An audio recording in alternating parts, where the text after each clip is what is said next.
Okay, I was telling JD this just a second ago.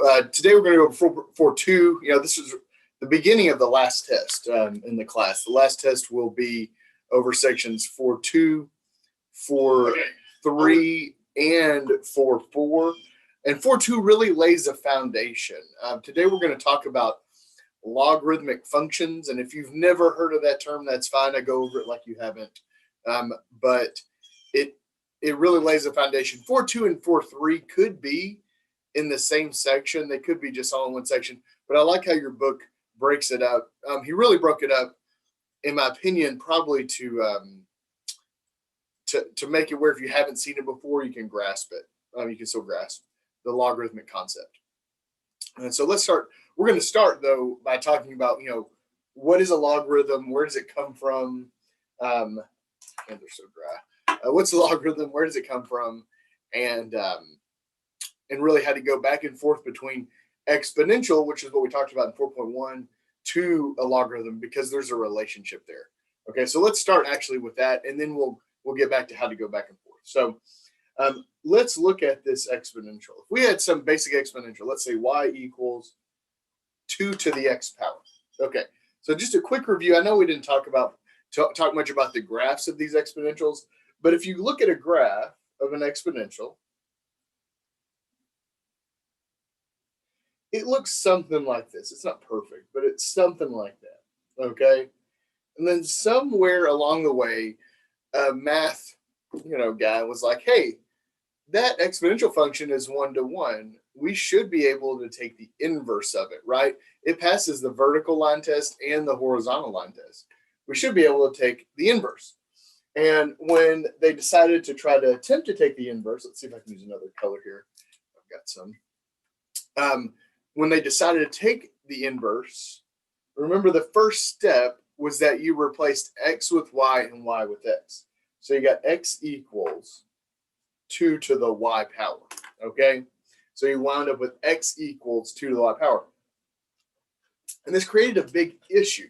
So y equals 2 to the x exponential equation. X equals 2 to the y is really an exponential equation too, but our y value, which we need for function notation, we need it in the front. We need it out here by itself.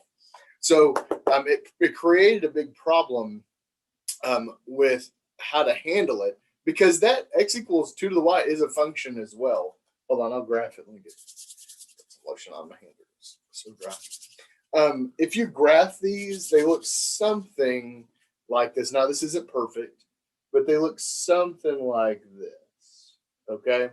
Remember, inverses were symmetric around x equals y. There was all kinds of stuff like that from that section. But again, it's 1-to-1. It's definitely a function still. And there's a vertical asymptote right here. So it keeps getting closer and closer. It'll just never get there. So it's definitely a function, but we didn't have a notational way to write it as a function. So we had to develop a new type of notation. And the notation is the logarithmic notation. So the way we do this is this equation is going to be equivalent. This is exponential. Okay, this is an exponential equation. It's going to be equivalent to, you got to bring the y out front. That's the whole reason we did it. You're going to write log. So that means we're in logarithmic notation. The base is 2 for this exponent, so you're going to write a subscript 2 here. And whatever was by itself over here goes inside the logarithm. So these two equations are the exact same, okay? They're just written in two different notations. This guy, let's use some color. I gotta stay on top of Mr. Riker. He's one of my fans out there. Hold on, I put lotion on and I can't open the marker. Oh, that's hilarious. Well, it looks like we're using these two markers because they're open. Sorry, Riker, I can't use any more colors. That's okay. Hopefully you can make some comments about that in the video. But this is an exponential notation. So that's an exponential, and this is logarithmic, okay?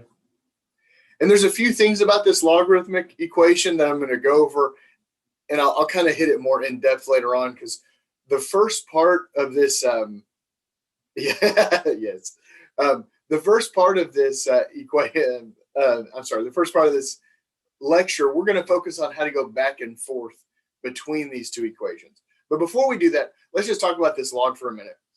This little 2, just like for the exponent, it's called the base. And it follows the same exact rules as the base.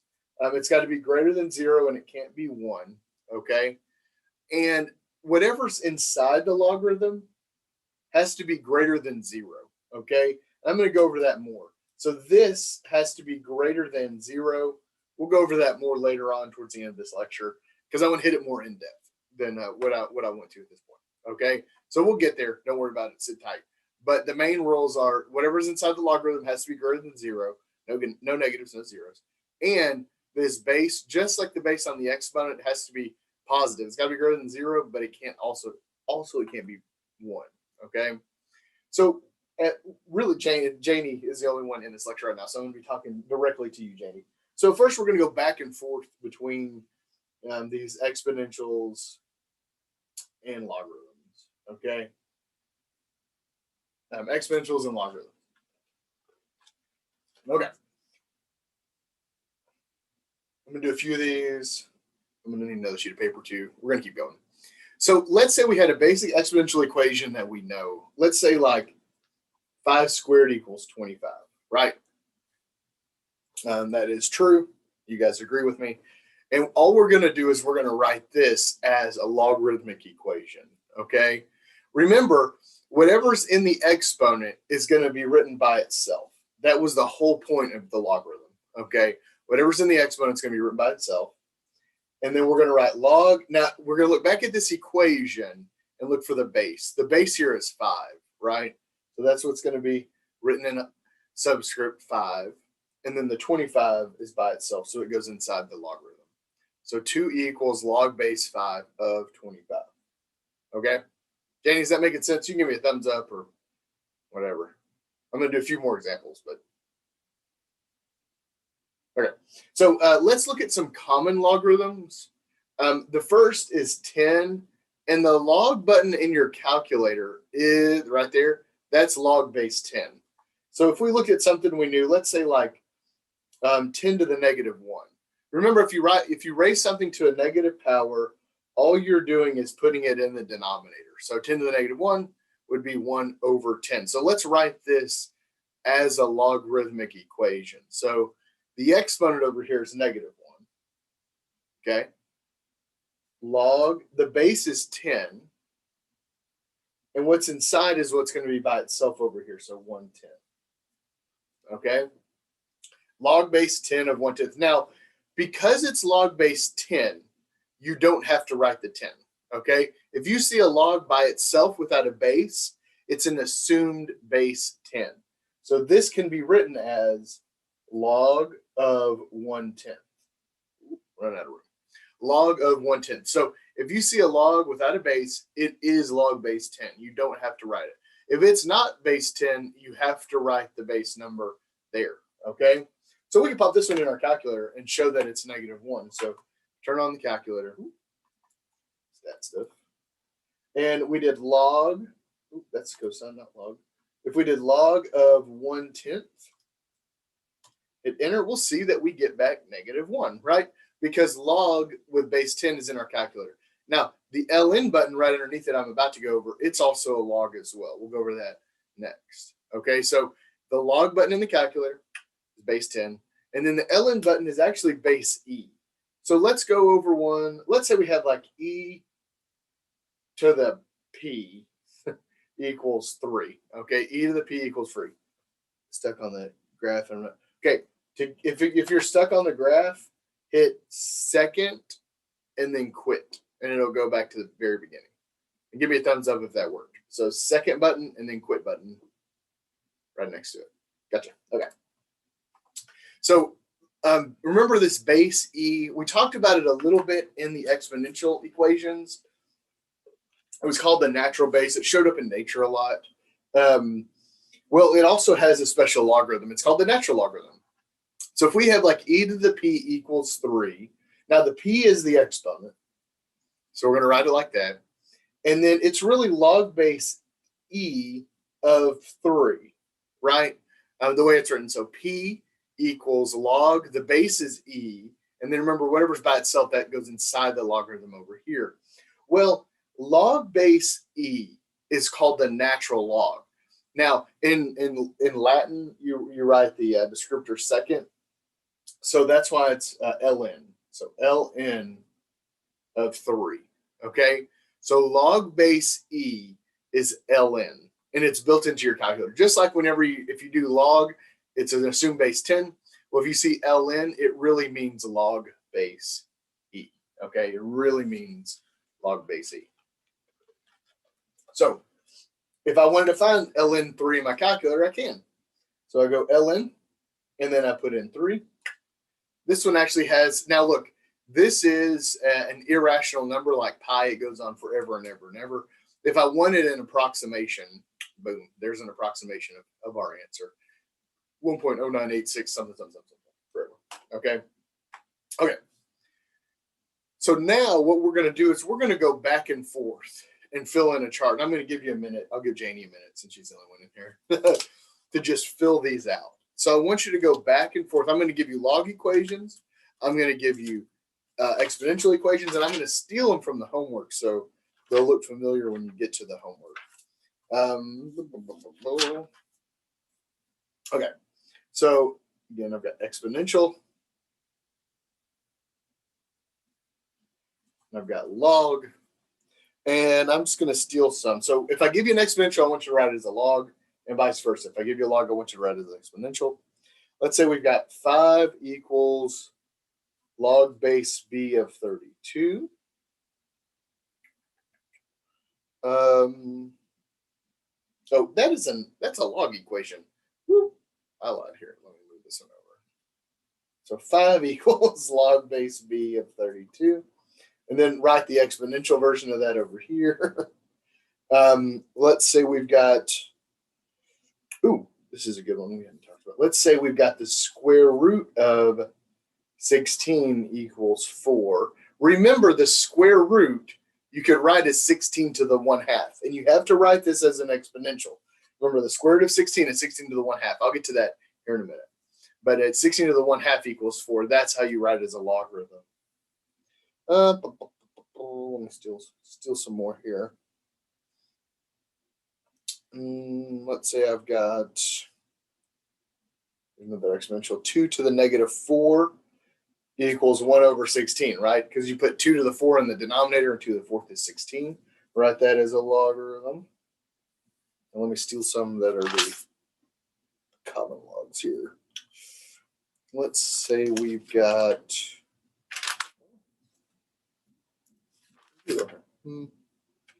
let's say we've got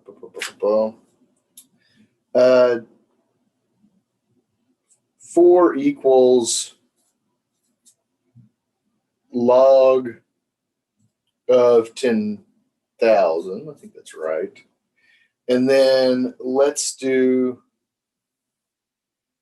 the 4th root of e equals, let's say z. Okay, try those. Fill these in. 1, 2, 3, 4, 5. I got 5 here. Fill those in. Try them to the best you can. I'll give you a minute, and then we'll go over that. Oh.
let's see here. I'll try to see if I can get a marker open now. This lotion's kind of worn off. Okay. Hey, I can use a few different colors here. See what's dead actually from the markers. Okay, so if I wanted 5 log base b of 32, the base is b. So I'm going to write base b. Remember, whatever's by itself is the exponent. And it's going to equal what's inside. So we wind up with b to the 5th equals 32. Okay? The exponent's 16. You have to think of 16 as 16, or the square root of 16 as 16 to the 1/2. Okay?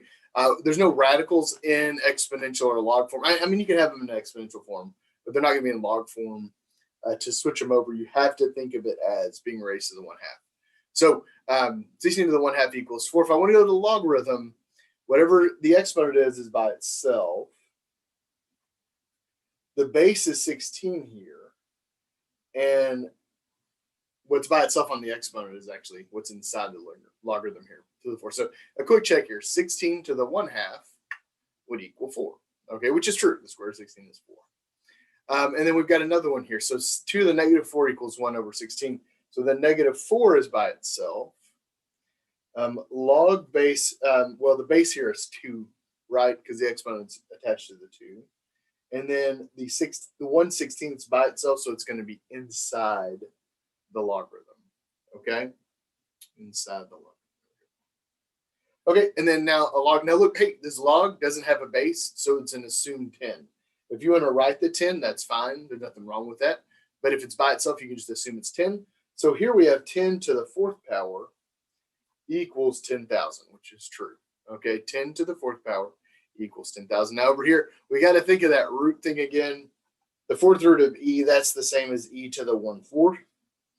So now look, we've got an ln going on because it's base e. So we get 1/4 equals, so 1/4 is the exponent, equals ln of z. Okay? 1/4 equals ln z. Now if you want to think of it as log base b of z, that's fine. But you're going to see throughout this chapter, it's only going to be written as ln if it's a log base e. Okay, so we have to get in that habit of doing that. Okay. Janie, any questions? You give me a thumbs up if you're good to go. Something doesn't make sense. Sweet. Okay. Perfect. Okay, so now really now your book goes into the graphs of logarithms. I'm not worried about that. Just like I wasn't worried about the graphs of exponentials. We're going to focus on the actual equation because what we're getting to is section 4.4, which is solving these. So in 4.2 and 4.3, we're going to just simplify. That's our goal. So your book introduces some basic rules of simplification in 4.2. Trying to find them written out. It kind of introduces them one at a time. Excuse me. But I know that, oh yeah. Yeah, they're like on page 464. And we're going to go over each one. So these are the rules. Your book calls them basic logarithmic properties, maybe. Something like that. It's okay. All right. So basic logarithmic properties. The first one is that if you have a log base b, now remember b's got to be greater than 0, can't be 1. But if you have a log base b of 1, if you have a log base b of 1, it always equals 0. Okay, it doesn't matter what that b value is, it always equals 0. Now we can show this with an example from going from logarithm to exponential. Pretty easy, actually. So like if I had, let's say, log base pi of 1, and I wanted to know, what is this? Let's show that it's equal to 0. Okay, we'll show that it's equal to 0. Now I'm going to write this log base pi of 1 as an exponent. Well, remember, as an exponent, this would be a base pi raised to the 0 power. And yeah, anything raised to the 0 power is always going to be equal to 1. That's what this is saying. Look, it doesn't matter what this base is, because when I raise it to the 0 power, it's always going to equal 1. That was one of those exponential properties that we talked about. If you were in the DevMath 2 class, we went over. Anything raised to the 0 power is just 1. Okay? So if we look at how this might be asked in a question, let's do something like over here, some examples. If I had like log base 6 of 1, oh, just 0. Okay, very straightforward. If you see only a 1 inside the logarithm, you can assume that it's just 0 because of this property. Okay? The second logarithm is if the bases match. So if the base matches what's inside here, it's equal to 1. Okay, it's equal to 1. We can do this with a quick example as well. Let's say we had log base, let's think of a weird number. Let's just do pi again. Log base pi of pi. And I want to show, is this really equal to 1? Well, let's make it into an exponent. So remember, the base is pi. So I'm going to raise it to the 1 power. And it's going to equal what's inside. Now remember, whatever value, any value, if you raise it to the 1 power, it's equal to itself, right? Like 5 to the 1 is just equal to 5. So that's what this is saying just in logarithmic form. If you raise any number to 1, it's equal to itself. That's what this is saying just with logarithms, okay? So a basic example would be if we had, let's say, log of 10, right? Log of 10. Hey, log of 10, we know if there's no base written here, there's a given 10. I'll write it in another color just to show you. We don't have to write it, but we can assume there's a 10 there. And that just leaves you with 1, okay? That leaves you with 1. No big deal. Those two are the easier ones. The third one, now it might not be hard to write as a property, but sometimes it's hard to really come up with the third one when we're trying to use it to simplify. Okay, these are kind of easier to see because if you see a 1 on the inside, equal to 0. If you see these two are the exact same, it's just equal to 1. The last one, though, says if I've got log base b of b to the x power, okay, not the last one, actually. There's one more after this, but we're going to sit tight on this one for a minute. If I've got log base b of b to the x power, this all cancels, okay, and it leaves me with x. And that is a sweet property. And it kind of makes sense. Look, if we think of writing this as an exponent, b to the x equals b to the x. Yeah, that's true. Okay, so I'm not going to do a little example here. We'll work this out with examples over here. Okay, so if we have the same base on the inside, it just equals whatever the exponent is on the inside. So a basic example would be if we had like log base 4 of 4 squared. Okay, if I had log base 4 of 4 squared, this is just going to be equal to 2 because these match. Okay, so when these match, it leaves you with the exponent. That's really what's happening right here. You know, the exponent on that 10 is 1, right? These match and it leaves us with 1. But, you know, I don't know why your book feels like they have to kind of do a specific example of this one. But I didn't write the book. I didn't make all the money. Okay, but so log base 4 of 4 squared, I should say, is going to leave you with 2. Now, this opens up a little bit of can of worms when it comes to examples, because now we've got to see if we can get this, whatever's inside the logarithm, into a base of whatever the base is giving us. So kind of a basic example of this would be, let's say, log base 5 of 25, okay? And look, this is simplifying. We're not solving anything. There's no variables, right? We're simplifying. And we can't use the first two properties, right? That's not a 1, and that's not the same. A 5 and 25 are not the same. But you got to ask yourself, hey, can I write this 25 in a base 5? And you can, right? 25 is just 5 squared. Okay, if we can't, we'd be done, okay? But we can. 25 is just 5 squared. So this leaves us with 2, okay? So we wind up with the whole 4 squared thing. So because we can write 25 into a base 5, we wind up with 2, okay? And no pun intended, but definitely maybe a little pun intended. These get exponentially harder, okay? These, you're really going to have to use your brain a little bit to finagle this number into a base that's given. So if we had something like, I'm going to give you a few examples that are just kind of thinker questions that are kind of tougher. Let's say we had, I say you're tougher, that you might get them right away, which is great. Let's say log base 6 of the square root of 6.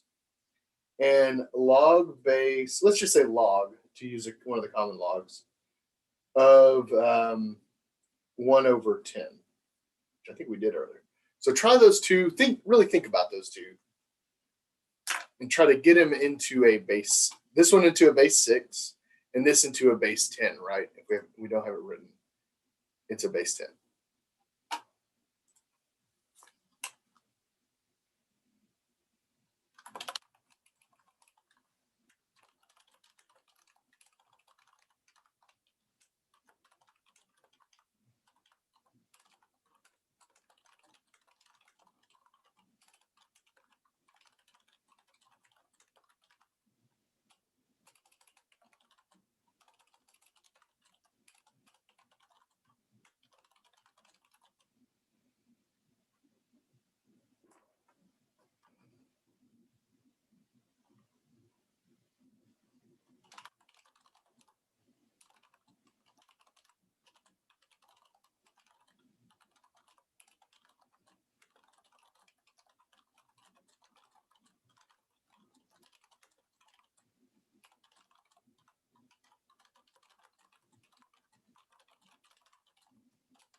Okay, Janie, you feel confident that you got these right?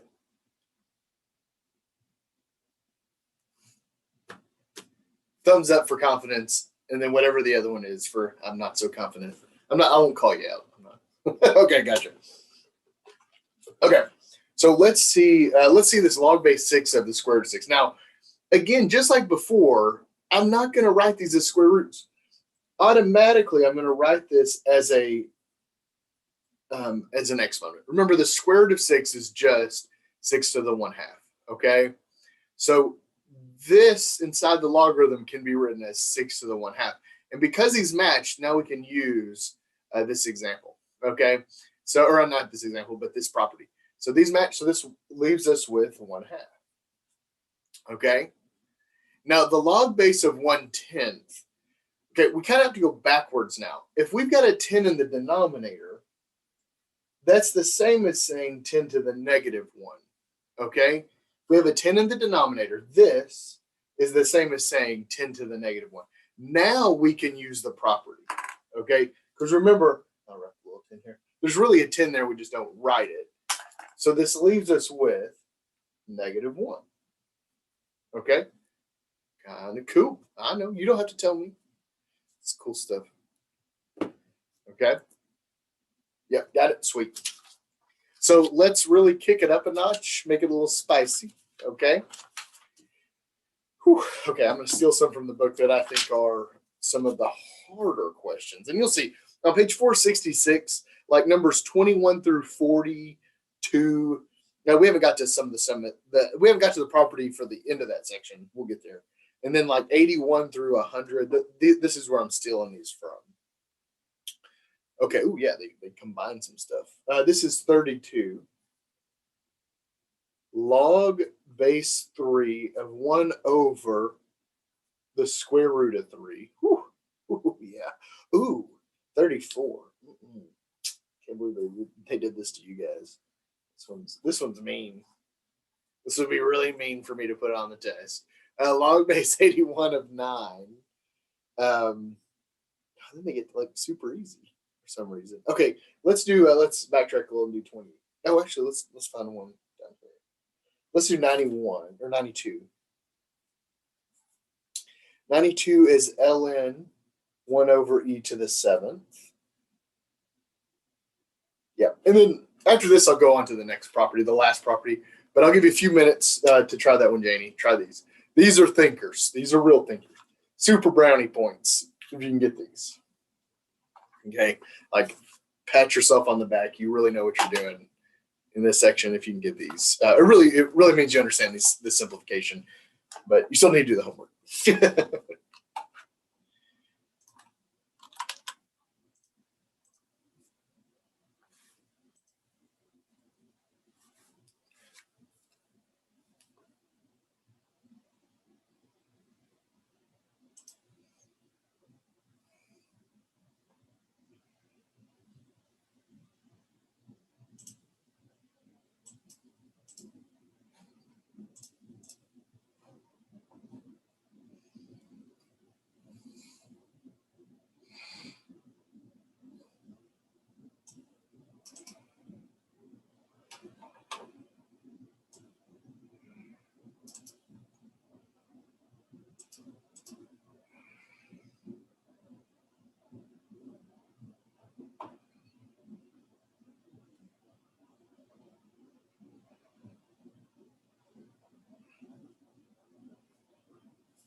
Okay, let's see. Janie, how you feel? Let me get a temperature of the room out there. How you feeling? Oh, hey, that's awesome. Okay, let's see the first one.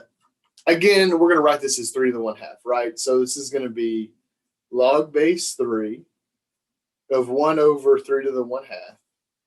Then I'm going to bring it to the numerator.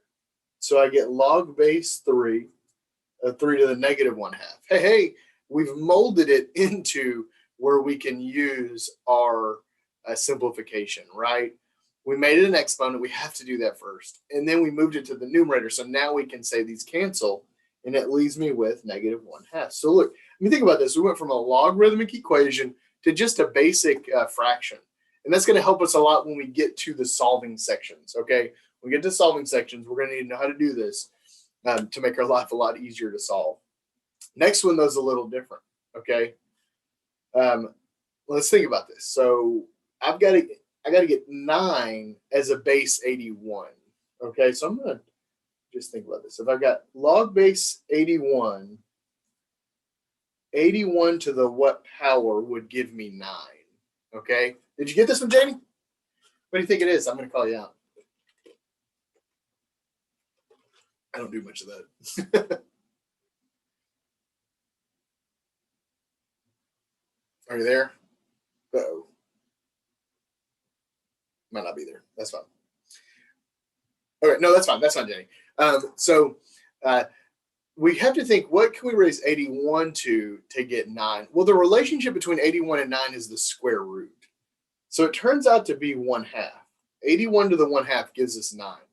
So this winds up with 1/2. Okay, it winds up with 1/2. Kind of cool. Okay. And then the last one, which deals with ln's, you could actually pop this in the calculator and get it because this ln's in the calculator.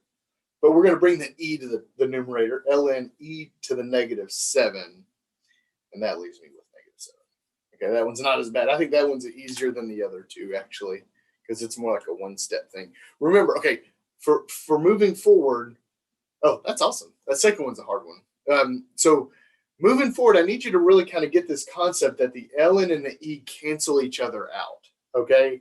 ln and e cancel each other out, and it leaves you with the numerator. We're going to use that one probably more than any of them when we get into section 4.4. Okay, so ln and e cancel each other out. They're kind of like each other's kryptonite, and it leaves you with its -7. Okay, great. Make sure I haven't missed anything. I think. Oh yeah. Okay. I think this is the last kind of topic, and we'll do some more examples in here. Yeah, they're kind of neat. So the last topic is the domain. So let's look at these as functions. If we have like f of x equals log base 2 of x plus 3. Okay, let's say I've got an example that's a function that's a logarithm. Remember, there's really a y there, right? And we're going to talk a little bit about the domain of these. It's going to ask you the domain question. It'll be on the test. Ask you the domain question. Now look, remember at the very beginning, I said whatever was inside this logarithm. Let's use another color here. Okay. Whatever's inside this logarithm has to be greater than 0. And your x value will always be inside the logarithm because that's why we're using the logarithmic notation. Okay? So whatever's inside that logarithm has to be greater than 0, and that's how we find the domain. So whatever's inside here, so for us it's x plus 3, it has to be greater than 0. Okay? So you take whatever's inside and you just say greater than 0, and then you solve it. So you subtract the 3 and you wind up with x is greater than -3. And now, just like before, we're going to write this in interval notation. Now, remember, if you want to write an interval notation and you're kind of struggling with that, we got -3, -2, and then eventually infinity. -3, -4, and negative infinity, right? It's greater than. So and it's not equal to. So I'm going to do an open circle. And it's going to go that way, right? So to write this as an interval, remember, if it's an open circle, if we don't include it, it's going to be a parentheses to infinity. Okay, so this would be our solution for the domain. Okay, that's our solution for the domain. So let's look at another one. I'm going to try one more. If I've got f of x equals, let's say log base for, the base doesn't matter. Let's say 2 minus x. Okay, log base 4 of 2 minus x. So same thing, if I ask you the domain, I'm going to say, well, 2 minus x has to be greater than 0. And there's a few ways to solve this one. Look, we don't like negative x values, so you can move the negative over, or you can remember that rule about dividing and multiplying by negatives. So I'm going to bring it up here. So I'm going to subtract the 2 over, and I get negative x is greater than -2, right? No big deal. But if I want that negative to go away, I either have to multiply -1 on both sides or divide -1 on both sides. Either way is fine. I'm going to divide by -1 because it's probably how I learned it. But when you do this, you have to flip the inequality. So it becomes x is less than +2. Okay? X is less than +2. Hopefully that's just a review if you haven't seen it in a little bit. Because I don't think we've talked about that in this class. We might have. I can't remember. But again, let's think of this on a number line. So we've got 2, 3, 4, ... eventually infinity. 1, 0, ... negative infinity. Okay? And we've got a circle here. Now it's less than. So it goes to the left. So now this interval would be negative infinity to 2, and then close the parentheses. Again, we're using parentheses because we don't include. With the domains on logarithms, you don't include the endpoints because they're greater than. They're not greater than or equal to. Okay? Questions, Jane? Does that make sense? Good. Okay. So let's do an application with the logarithm just for funsies. Okay. And I like this one. And if you have, if you know a girl between 5 and 15, I think, yeah, it works between 5 and 15. If you know a girl that's between 5 and 15, this is a good predictor of her adult height. It's pretty neat, actually. It's on page 467. Page 467. And it looks like this. Let's define what f of x and x are. F of x is percent of adult height attained. And then x is age. Now look, the domain for this age is between 5 and 15. Okay.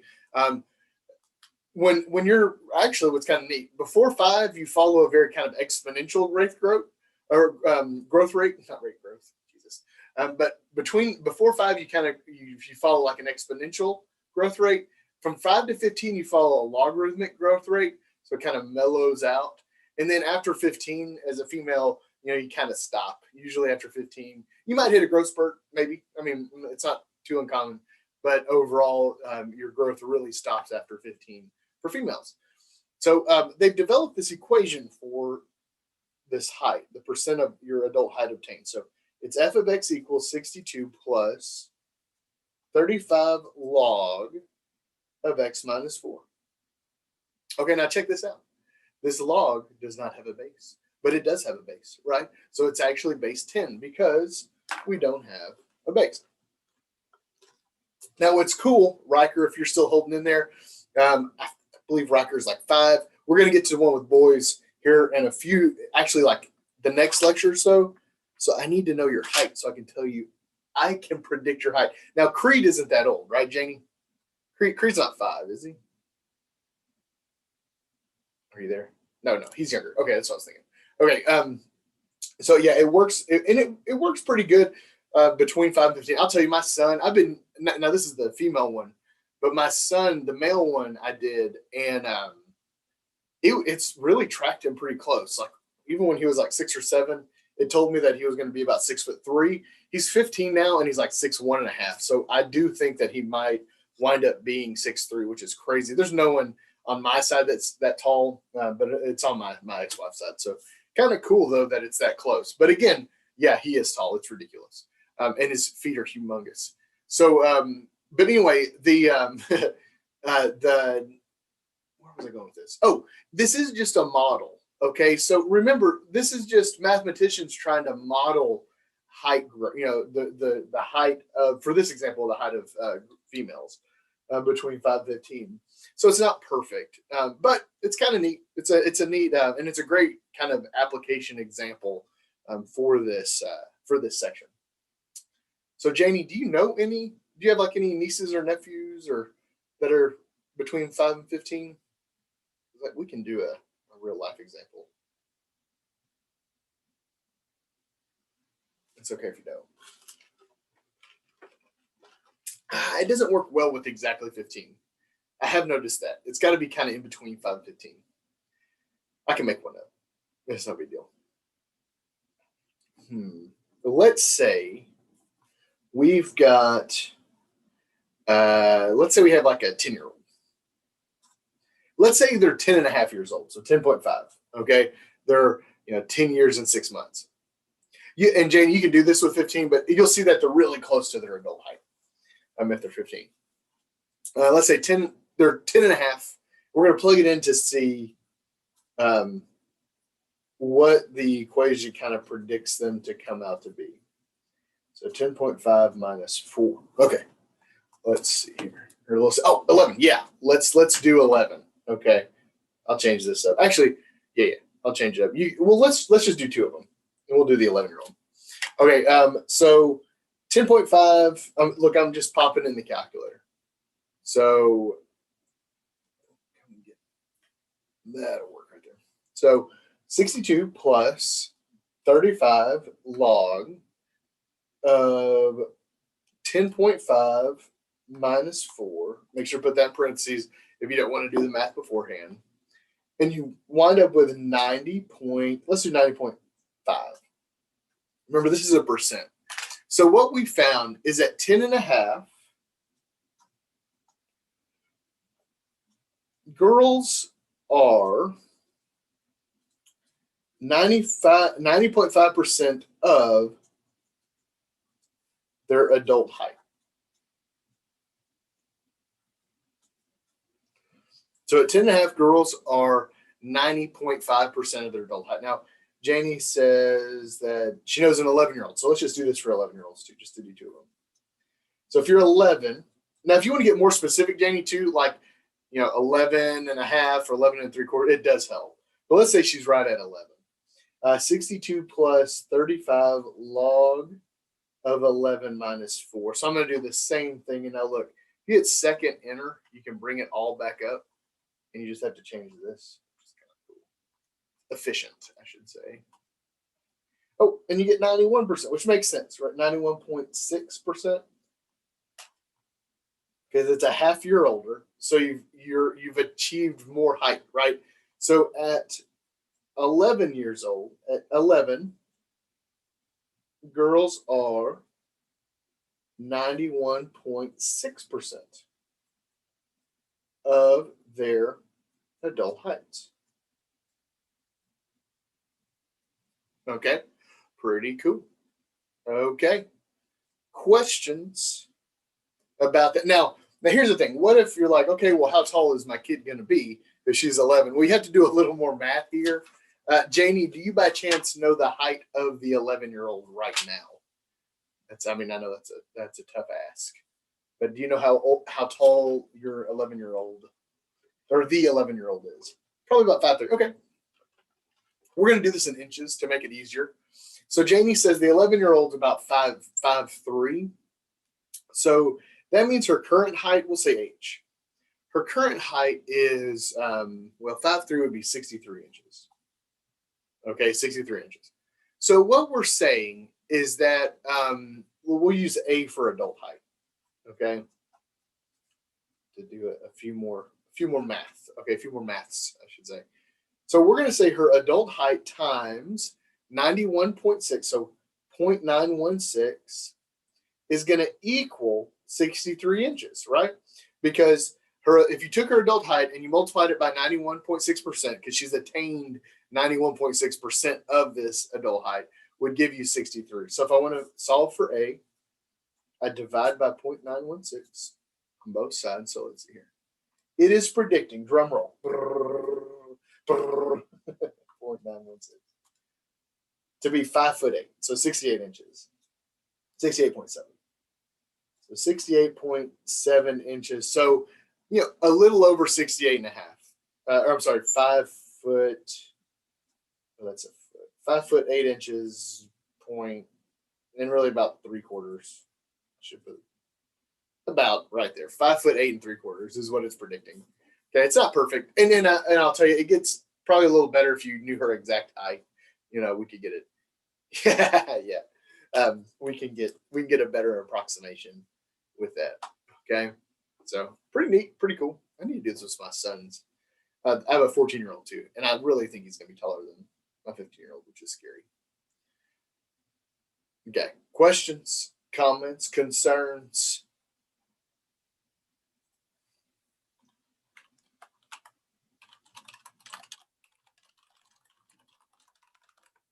Okay, let me just give you the homework now.